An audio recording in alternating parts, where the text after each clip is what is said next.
Hello everyone, मैं doctor Sanjay Tiwari फिर आप सबका अपने यूट्यूब चैनल संजय ट्यूटोरियल्स पे बहुत स्वागत करता हूं। और फिर अपने किए गए कमिटमेंट के अकॉर्डिंग फिर आपके जूनियर अकाउंट्स क्लर्क जो BSP SCL का जो एग्जाम होने वाला है उसके रिगार्डिंग आपके हम्बल रिक्वेस्ट पे मैंने इस एग्जाम्स की तैयारी शुरू करा दी है।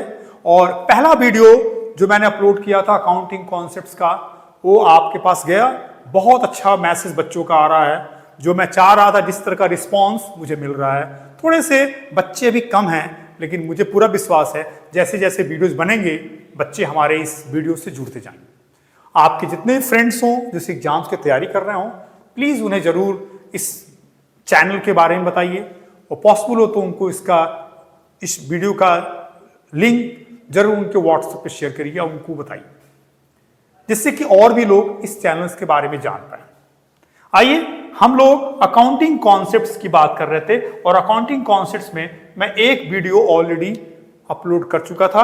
आज मैं दूसरा वीडियो अपलोड करने जा रहा हूं अकाउंटिंग कॉन्सेप्ट्स पे।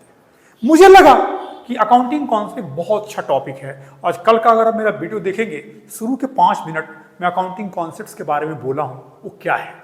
और कल मैंने जो क्वेश्चंस दिए थे बहुत अच्छे क्वेश्चंस थे। आप इंग्लिश से मत भागिएगा, मुझे पता है कि बहुत से बच्चे बायलिंगुअल हिंदी भी खोज रहे हैं, लेकिन एक बार आप मेरे वीडियो पे आइए तो मैं आपको एश्योर करता हूं कि लैंग्वेज की प्रॉब्लम कभी नहीं आने दूंगा। मेरे यहां जब बच्चा बीकॉम में आता है तो वह हिंदी से आता है, लेकिन बीकॉम 3rd ईयर तक जाते जाते उसकी पेन इंग्लिश ही लिखती है। ऐसा माहौल, ऐसा हम एटमॉस्फेयर क्रिएट कर देते हैं कि बच्चा ऑटोमेटिकली उस पर जाता है। तो मैं ये भी चाहता हूं थोड़ा सा आप लैंग्वेज पे काम करिए और आप इंग्लिश से डरिए मत। आप मेरा वीडियो देखिए एक बार, फिर देखिए कि आपको पूरी चीजें बहुत आसानी से समझ में आएंगी। आइए इस टॉपिक्स पे आगे बढ़ते हैं और देखते हैं कि क्या है। आज अकाउंटिंग कॉन्सेप्ट्स पे हैं हम, जैसे कि मैंने आपसे बात किया है, ठीक है। उस टॉपिक्स पे हम काम करने जा रहे हैं आपसे। आइए देखते हैं इस वीडियोज में क्या है, देखते हैं। आइए, पहला क्वेश्चन क्या है। According to which concepts it is necessary to disclose all the necessary information in financial statement। यानी वो कौन सा कॉन्सेप्ट्स है या कन्वेंशंस है जो कहता है कि फाइनेंशियल स्टेटमेंट की सारी चीजें आप डिस्क्लोज कर दीजिए, यानी उसको आप ट्रांसपेरेंट रखिए, सबको बता दीजिए, पब्लिश कर दीजिए।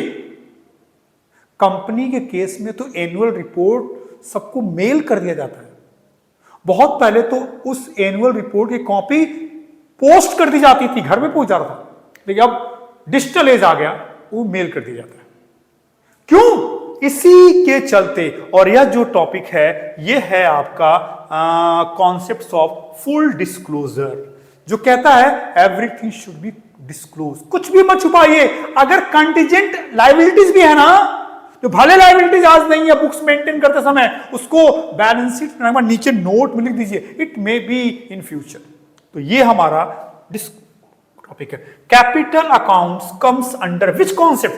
कौन सा ऐसा कॉन्सेप्ट है जो कैपिटल अकाउंट्स को मेंशन करता है? Business entity concept. ये कहता है बिजनेस को हम एज ए यूनिट्स मानते हैं, बिजनेसमैन को नहीं। तो बिजनेसमैन ने जब बिजनेस में 10 लाख कैपिटल लगाया तो हमने उसको ओनर के नाम से नहीं लिखा, वो बिजनेस से पैसा आया। तो कैपिटल ओनर से रिलेटेड है, लेकिन हमने ओनर को मेंशन नहीं किया, हमने बिजनेस को मेंशन किया। हमने ये दिखाया वो पैसा बिजनेस में आया और वो पैसा एज ए कैपिटल आया। तो ये बिजनेस एंटिटी कॉन्सेप्ट है जिसके चलते कैपिटल, जिसके थ्रू हम कैपिटल को क्या करते हैं, ट्रीट करते हैं बुक्स में एज अ बिजनेस यूनिट्स के रूप में। अकॉर्डिंग टू कंजर्वेटिज्म है, यहां पे ध्यान दीजिएगा, स्पेलिंग मिस्टेक है। Concepts, stock will be valued. Stock किस प्राइस पे वैल्यू करते हैं? कॉस्ट प्राइस और मार्केट प्राइस जो दोनों में कम होता है उस पे। कॉस्ट और market price which ever is less, उसके ऊपर क्या किया जाता है, इसको वैल्यू किया जाता है। According equation is based on according to accounting equations. यहां पे हमको अकाउंटिंग लगना चाहिए था, मैं यहां मेंशन करता हूं हाँ, अब ये टॉपिक हुआ accounting equation is based on dual aspect concept. क्या होता है अकाउंटिंग इक्वेशन? देखिए, अकाउंटिंग इक्वेशन होता है capital plus liabilities, capital plus liabilities is equal to assets.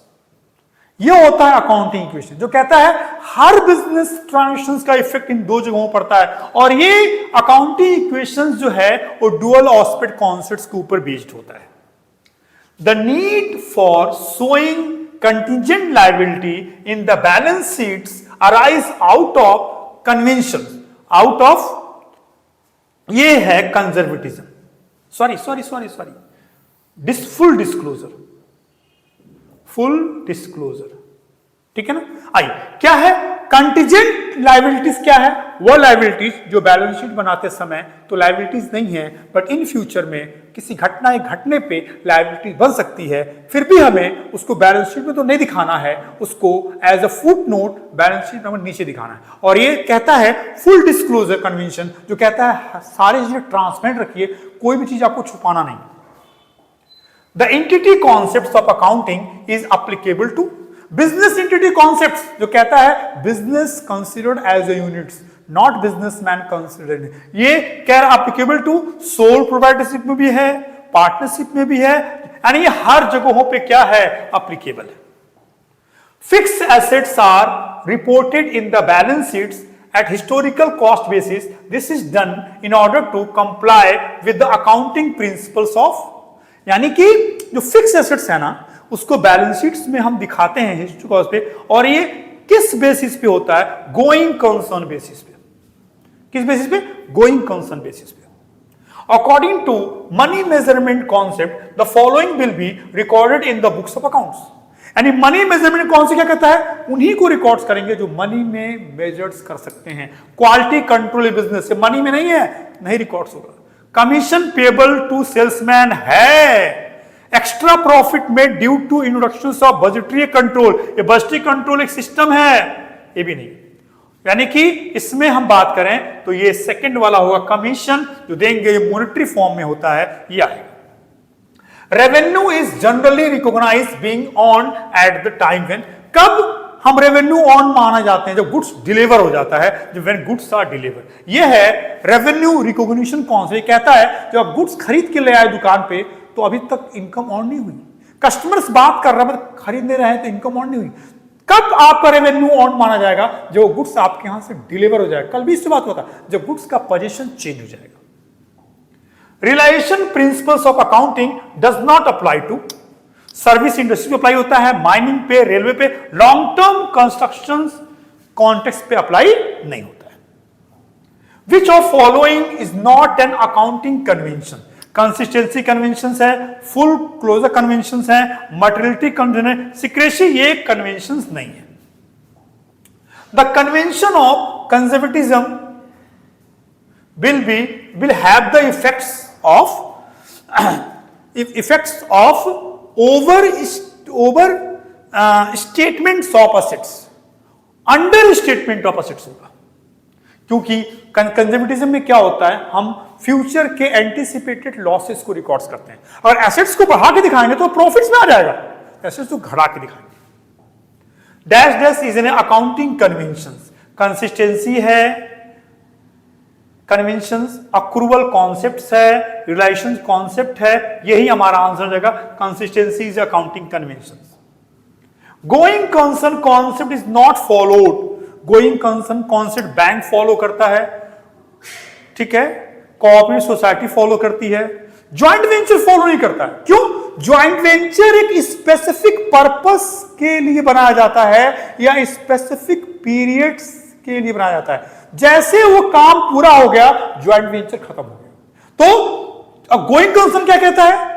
Business लंबे समय तक चलता रहेगा। तो सिर्फ ज्वाइंट वेंचर एक ऐसा केस है जहां ज्वाइंट वेंचर बना के जो हम बिजनेस करते हैं तो वह बिजनेस टेम्पररी होता है, जैसे काम खत्म हुआ या जैसे टाइम पूरा हुआ बिजनेस खत्म हो जाता है। तो वहां पे गोइंग कंसर्न आपके डेप्रिसिएशन में भी होता है, एसेट्स लंबे समय से चलता है। Allocating the cost of an assets over its useful life is an assets को हम कई साल तक यूज करेंगे, एसेट्स की लाइफ स्पैन ज्यादा होता है, तो ये गोइंग कंसर्न कॉन्सेप्ट्स के अकॉर्डिंग होता है। Under the business entity concepts, business is treated as a units और entity different from its owner, manager and partners. सही है, यही कहता है बिजनेस एंटिटी कॉन्सेप्ट। ये कहता है कि बिजनेस को हम एक यूनिट्स मानते हैं और ये बिजनेसमैन, मैनेजर और पार्टनर से क्या होता है, अलग होता है। Dash dash is an example of business entity concept. Provision for bad debts तो कंजर्वेटिज्म कन्वेंशन पे जाता है। Treating cash withdrawal by the proprietors for personal use और goods taken for self consumption, वह यही होगा आपका सेकेंड। जब ओनर अपने पर्सनल यूज के लिए गुड्स विड्रॉ करेगा तो ये बिजनेस का नहीं है, पर्सनल है, तो ये वहां बिजनेस एंटिटी कॉन्सेप्ट, इसको रिकॉर्ड्स किया जाएगा और इसको drawings account debit to purchase accounts में ट्रीट किया जाएगा। कॉस्ट कॉन्सेप्ट, कॉस्ट कॉन्सेप्ट क्या है, जब किसी प्रोडक्ट्स को, किसी एसेट्स को खरीदते हैं जिस प्राइस पे, तो वही कॉस्ट कॉन्सेप्ट होता है। All the business assets to be recorded at cost price, सही है। Cost is the basis of all subsequent accounting for the asset, सही है, यानी दोनों होगा, ए और बी। कॉस्ट कॉन्सेप्ट कहता है कि जिस प्राइस पे आप एसेट्स खरीदे हैं उसी पे आपको ईयर टू ईयर रिकॉर्ड्स करना है। The determination of expenses of an accounting periods is based on principles of, यानी एक्सपेंसेस जो बिजनेस में होते हैं ना, उनको आप किस मैचिंग बेसिस पे, मैचिंग में किसको मैच कराते हैं हम, एक्सपेंसेस और ऑब्लिक कॉस्ट, और एक तरफ रेवेन्यू, एक तरफ किसको, रेवेन्यू की बात होती है, समझ रहे हैं आप। तो एक्सपेंसेस ये मैचिंग के थ्रू होता है। Matching principles requires expenses and revenue should be incurred similarly. Expenses incurred in an accounting period should be matched with the revenue recognitions in that period. यही है आपका, यहां भी एक्सपेंसेस और रेवेन्यू को मैच कराया जाता है। एक पीरियड्स के दोनों होने चाहिए, ऐसा नहीं एक साल का हो, दूसरे से एक पर्टिकुलर पीरियड के एक्सपेंसेस रेवेन्यू को मैच कराते हैं। फंडामेंटल्स अकाउंटिंग अजम्पशंस में क्या आता है, फंडामेंटल अकाउंटिंग अजम्पशन में गोइंग कंसर्न कॉन्सेप्ट आता है, इससे फंडामेंटल्स में नहीं आता। Business units is separate and distinct from person who supply capital.